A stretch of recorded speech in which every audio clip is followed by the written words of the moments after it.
มีใครในที่นี้เคยไหมคะที่ทำงานจนไม่สบายแต่ก็ต้องฝืนทำเพราะว่าถ้าไม่ทำเนี่ยก็จะไม่มีทางรอดและนี่ก็คือเรื่องราวของผู้หญิงคนหนึ่งค่ะที่ชีวิตของเธอนี่ก็เกือบจะพังเพราะว่างานแต่จู่ๆเนี่ยโชคชะตาก็พาเธอมาเจอกับความรักที่เปลี่ยนทั้งชีวิตของเธออย่างตลอดกาลสวัสดีค่ะดิฉันเหมยต้งม้ง Trend Story นะคะวันนี้เหมยต้งก็จะมาเล่าเรื่องราวความรักชีวิตจริงของเธอค่ะซึ่งเธอคนนี้ก็คือหญิงสาวม้งพยาบาลนะคะที่อยู่ในประเทศไทยและเธอก็ได้เล่าว่า เมื่อปี 2020เนี่ยฉันเรียนจบพยาบาลจากมหาวิทยาลัยเชียงใหม่ แล้วก็เริ่มทำงานเป็นพยาบาลอย่างเต็มตัว ในช่วงโควิดปี 2021เนี่ยฉันก็ทำงานหนักมาก แล้วก็แทบจะไม่มีเวลาหยุดพักเลย พอถึงปี 2022เนี่ยงานก็ยังคงหนักอย่างต่อเนื่อง และมีโอทีทำตลอดเวลา ทำงานจนร่างกายนี่นะอ่อนล้ามาก จนป่วยแล้วก็ต้องนอนพักผ่อน แล้วก็รักษาตัวอย่างจริงจังในโรงพยาบาล ถ้าไม่ทำงานหนักขนาดนั้นก็คือฉันก็จะไม่มีเงินจ่ายค่าบ้านและอยู่ในคอนโดหรือว่าอยู่ในกรุงเทพไม่ได้ช่วงนั้นนั่นเองมันทำให้ฉันเริ่มคิดถึงชีวิตของตัวเองแล้วว่าที่ทำงานหนักจนป่วยแบบเนี้ยมันคุ้มค่าแล้วหรือไม่ชีวิตในระยะยาวของฉันมันจะเป็นแบบนี้ตลอดไปเลยหรือเปล่าเมื่อฉันมองเพื่อนๆหลายคนที่อายุมากกว่าหลายคนก็ยังไม่มีลูกแล้วก็ไม่มีสามี ฉันมีเพียงความหวังเดียวตอนนั้นก็คือหวังว่าสักวันเนี่ยจะได้มีโอกาสไปทำงานพยาบาลในต่างประเทศเพื่อให้มีรายได้มากขึ้นซึ่งความหวังเนี้ยมันก็ได้แต่คิดไว้เฉยๆแล้วก็สุดท้ายก็ต้องยอมรับกับตัวเองแบบเบาๆว่าบางทีอะความฝันนี้ก็อาจจะเป็นแค่ความฝันที่ฉันเคยคิดไว้อย่างสวยงามแต่ก็ไม่เคยที่จะมีโอกาสจะแตะมันจริงๆหรอกเมื่อในปี2022เนี่ยเหมือนพระเจ้าเนี่ยได้ยินคำขอของฉัน หรือไม่รู้เพราะอะไรว่าเพราะว่าจู่ๆเนี่ยก็มีญาติผู้ใหญ่ผู้หญิงคนหนึ่งที่อยู่ในอเมริกาเขาก็ทักมาหาฉันแล้วก็ถามว่า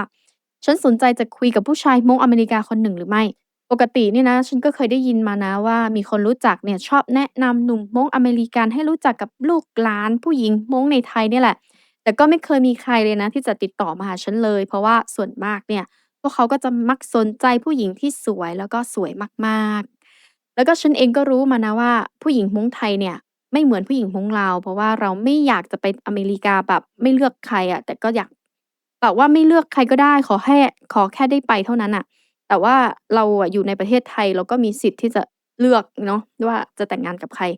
แล้วก็ครั้งเนี้ยฉันก็รู้สึกว่าญาติคนนี้เขาก็เป็นคนที่ฉันไว้ใจได้ฉันก็เลยลองคุยกับผู้ชายหนุ่มม้งอเมริกาคนนี้ดูเผื่อว่าหลังจากที่ว่างจากการทำงานเนี่ยจะได้ไม่เหงาเนาะ ฉันก็ไม่รู้มาก่อนเลยนะว่าผู้ชายม้งอเมริกาคนเนี้ยเขาจะกลายมาเป็นสามีฉันในอนาคตจริงๆครั้งแรกที่ฉันเห็นรูปเขาในเฟซบุ๊กฉันก็คิดเลยนะว่าผู้ชายคนเนี้ยหน้าตาเขาก็ดูดีไม่ใช่น้อยเลยนะไม่อ้วนไม่ผอมจนเกินไปแล้วก็ดูเป็นเหมือนสไตล์ผู้ชายที่แบบผู้หญิงไทยม้งไทยอะชอบเลยแหละฉันจะไม่บอกชื่อของเขาแต่เพื่อให้ง่ายต่อการเล่าเรื่องเนี่ยฉันก็จะเรียกเขาว่าตู้ ตู้กับฉันเนี่ยก็ได้คุยกันในข้อความหรือว่าใน Messenger เนี่ยประมาณสัก2หรือว่า3เดือน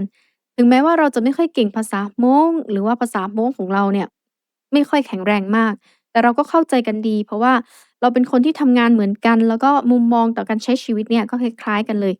อยู่มาคืนหนึ่งตู้ก็บอกว่าเขาอยากจะมาหาฉันที่กรุงเทพหรือว่าอยากจะมาอยู่คอนโดของฉันด้วยนั่นแหละ แล้วเขาก็บอกว่าเขาเนี่ยไม่รู้จักใครเลย ฉันจะโอเคไหมถ้าเขาจะมาพักกับฉัน แต่ถ้าฉันไม่สะดวกเนี่ยเขาก็จะหาที่พักใกล้ๆแถวๆนั้นแหละพัก และเขาเนี่ยก็อยากจะชวนฉันไปเที่ยวกระบี่สักสัปดาห์หนึ่งตอนนั้นเนี่ยนะฉันก็คิดว่าทำไมเขาถึงได้พูดตรงขนาดนี้นะเราก็แค่คุยกันน่ะยังไม่เคยได้เจอตัวจริงกันเลยแต่ว่าเขาก็จะขอมาพักคอนโดฉันแล้วเหรอคอนโดของฉันก็เล็กมากๆเลยถ้าพ่อแม่ฉันรู้เข้าเนี่ยนะฉันคงจะโดนบ่นจนหูชาแน่นอนแต่ว่า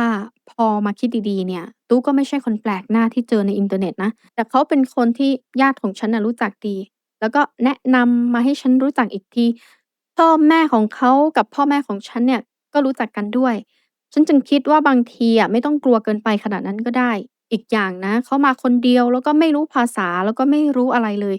คนที่รู้สึกจะกลัวแล้วก็รู้สึกแย่เนี่ยก็ควรจะเป็นเขามากกว่าด้วยซ้ำและในความเป็นจริงนี่นะฉันก็อยากจะไปเที่ยวกระบี่เหมือนกันแหละ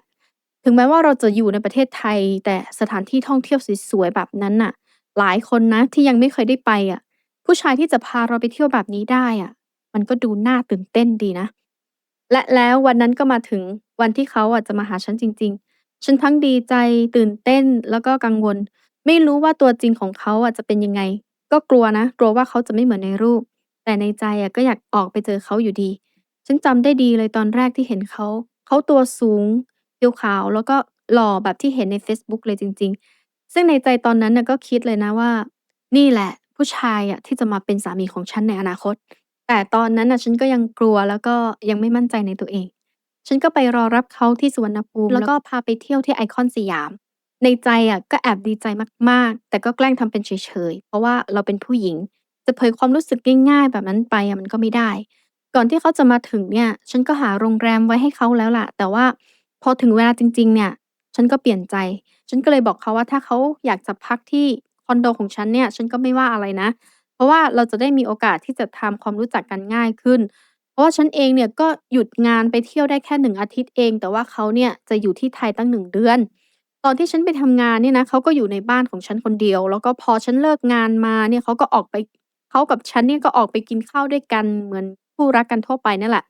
พอผ่านไป2วันเนี่ยเราก็ไปเที่ยวกระบี่ด้วยกันกระบี่สวยงามเหมือนในรูปและในวิดีโอจริงๆการที่ได้ไปเที่ยวกับผู้ชายที่เราชอบเนี่ยมันทำให้เรารู้สึกเหมือนฝันฉันไม่เคยมีใครที่จะพาไปเที่ยวแบบนี้แล้วก็ไม่เคยมีความรักที่จะทำให้ใจของฉันเต้นได้แบบนี้มาก่อน การที่ได้อยู่กับตู้เนี่ยในกระบี่เนี่ยทำให้ฉันลืมความเหนื่อยแล้วก็ความกังวลทั้งหมดคืนหนึ่งเราก็ได้ไปเดินเล่นที่ริมทะเลและฉันคิดถึงชีวิตตัวเองแล้วก็คิดถึงความสัมพันธ์ของฉันกับตู้ฉันรู้นะว่าเราอะชอบกันจริงฉันคิดว่าถ้าจะสร้างความสัมพันธ์ระยะยาวเนี่ยบางครั้งเนี่ยก็ต้อง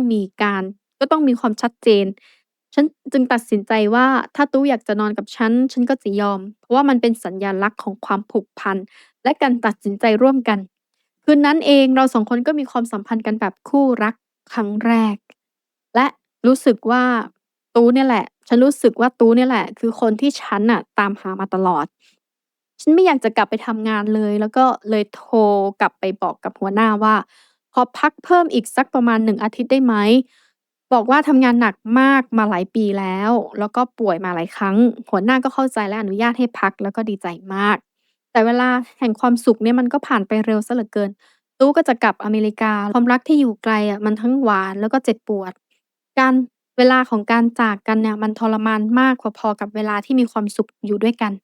ซึ่งตอนนั้นเนี่ยฉันก็ให้ความหวังกับตู้มากๆแต่ฉันก็คิดไว้เหมือนกันนะว่าถ้าเขาหลอกฉันอย่างน้อยอะฉันก็ได้ไปเที่ยวกระบี่แบบฟรีๆแล้วให้คิดแบบนี้แล้วกันหลังจากที่เขากลับไปเนี่ยเราก็ยังคุยกันเสมอเลยนะทำให้ฉันโล่งใจมาก เพราะว่าฉันคิดถึงเขามากๆเหมือนกัน เราก็คุยกันต่ออีก9เดือน แล้วตู้ก็บินกลับมาประเทศไทยอีกครั้ง แล้วเราก็ได้กลับไปเที่ยวในกระบี่อีกครั้งหนึ่ง หลังจากนั้นเนี่ยเขาก็อยากจะไปเยี่ยมญาติพี่น้องของเขาที่อยู่ในไทย ซึ่งแม่ก็เตือนว่าอย่าไปนะ เพราะว่าถ้าไปกับผู้ชายหงส์ตามลำพังเนี่ยเขามักจะพาผู้หญิงหงส์เราไปหลื่อไก๊แล้วก็ได้แต่งงานและได้เป็นลูกสะใภ้โดยอัตโนมัติเลยนะ แต่ฉันน่ะก็ไม่เชื่ออะไรมากเพราะฉันคิดแค่ว่ามันคงไม่มีอะไรแบบนั้นหรอก แต่พอไปถึงจริงๆเนี่ยฉันก็กลายมาเป็นว่าที่ลูกสะใภ้เลยทันทีตอนนั้นน่ะฉันก็รู้สึกโกรธอยู่นะแต่ว่าในใจลึกๆข้างในใจลึกๆอะก็ดีใจเพราะว่าฉันจะได้เป็นภรรยาของตูแล้วจริงๆและตูเนี่ยก็พาฉันไปเจอญาติแล้วก็พวกเขาก็ดูแลฉันเป็นอย่างดีเลยฉันทั้งเขินแล้วก็ดีใจแล้วก็ทั้งกังวลเพราะว่าใกล้เวลาแล้วที่ฉันจะต้องกลับไปทำงานเหมือนเดิมไม่นานเนี่ยตูก็ต้องกลับอเมริกาอีกครั้งหนึ่งรอบนี้เนี่ยฉันก็ไม่กลัวแล้วว่าเขาจะหลอกฉัน เพราะว่าฉันได้เป็นภรรยาของเขาในทางวัฒนธรรมมงแล้วแต่ฉันกลับรู้สึกใจหายมากกว่าเพราะว่าเราต้องจากคนที่เรารักอะไปอีกแล้วเหรอเขาก็กลับไปเตรียมเอกสารให้ฉันไม่นานหลังจากนั้นแค่1 ปีฉันก็ได้ย้ายมาอยู่ที่ประเทศอเมริกาตอนนี้ก็ครบ1 ปีแล้วค่ะที่ฉันมาอยู่ในประเทศอเมริกาฉันกับตัวอะมีลูกชาย1 คนแล้วเราก็มีความสุขมากๆฉันดีใจที่สุดเลยที่มีเขามาเป็นสามีของฉันมาเป็นคู่ชีวิตและทุกๆอย่างที่เขาทำให้ฉันเรื่องราวในชีวิตของฉันก็จบลงเพียงเท่านี้แต่ฉันอยากจะบอกกับทุกๆคนว่าชีวิตโชคชะตาไม่มีใครรู้ได้แต่บางคนน่ะก็มองเห็นชะตาชีวิตตัวเองทีหลังหลังจากที่เรื่องมันผ่านไปแล้วก็มีบางคนก็จะมีแต่คนดีๆคอยชี้ทางให้และบางคนเนี่ยก็ค้นพบโชคชะตาชีวิตของตัวเอง จากการใช้ชีวิตอย่างไม่ยอมแพ้ สุดท้ายนี้ใหม่ต้องก็อยากจะขอบคุณทุกๆคนนะคะที่ตั้งใจฟังเรื่องราวของชีวิตรักของน้องสาวคนนี้มาจนจบผู้หญิงที่ทำงานหนัก แทบจะไม่มีเวลานอนแล้วก็เขาเนี่ยก็ยังมีหัวใจที่จะอยากจะรักแล้วก็อยากจะมีความสุขเหมือนคนทั่วๆไปหวังว่าชีวิตของน้องสาวคนนี้อะจะกลายมาเป็นแรงบันดาลใจเล็กๆให้กับใครอีกหลายๆคนได้เห็นว่าต่อให้ชีวิตน่ะเหนื่อยแค่ไหนแต่หัวใจก็ยังมีสิทธิ์ที่จะเติบโตแล้วก็มีสิทธิ์ที่จะเจอรักที่ดีๆเสมอค่ะ ถ้าชอบเรื่องที่พี่สาวคนนี้เล่าเนี่ยก็อย่าลืมคอมเมนต์ให้กำลังใจแล้วก็กดไลก์กดแชร์แล้วอย่าลืมกดติดตามให้ด้วยนะคะเพราะว่าทุกๆการติดตามของทุกคนเนี่ยทำให้เหมยโต้งเนี่ยมีแรงที่จะเล่าต่อไปเรื่อยๆเลยค่ะแล้วก็เจอกันใหม่ในคลิปหน้านะคะสวัสดีค่ะ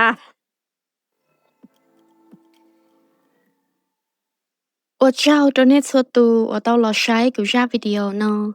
有你念，同你 like，贴 subscribe 这个 channel。是做哪个你录制个那天里去不啦？里 ra video 切，木晒里 ra video 贴巴些这个天哪，信息多懂得哦。